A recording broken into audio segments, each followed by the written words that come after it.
Yes, my name is Richard Taylor. I live in Houston, Texas in the United States, and I've been diagnosed with dementia, probably of the Alzheimer's type, about 7 years ago, I believe. About 3 years ago, I wrote a book quite accidentally, and the day after that book came out, people thought I got smarter or more interesting, so they started to call me on the phone and say, "Won't you come over and talk to us?" I said, "Sure, I'd be glad to talk to you. I'm a psychologist. I think about thinking all the time. And I don't think enough people with dementia speak up.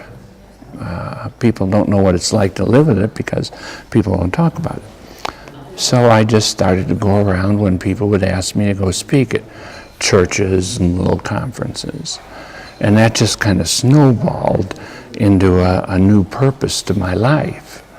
And I go around a lot now, standing up and speaking out and telling people what it's like to live with dementia, probably of the Alzheimer's type.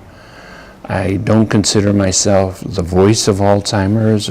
I'm just Richard, who happens to have dementia.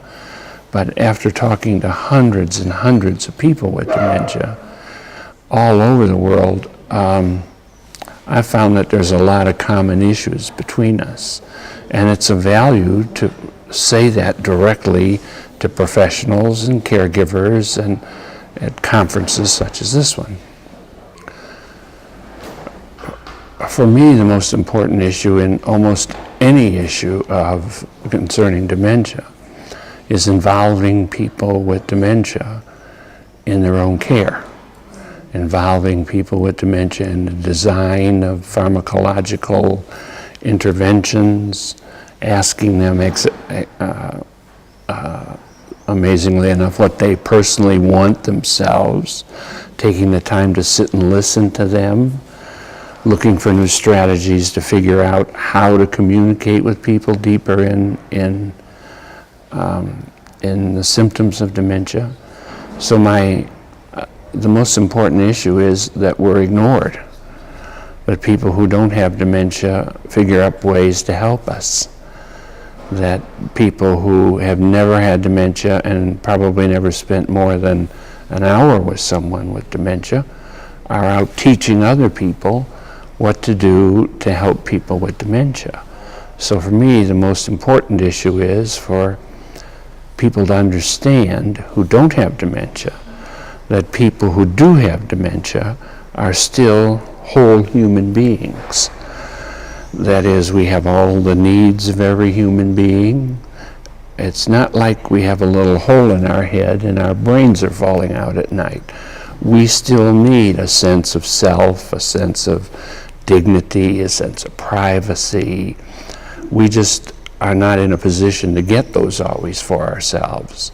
So the issue is finding out what we feel and then enabling us to either do or acquire those needs, have them met ourselves, or someone else helping me to meet those needs.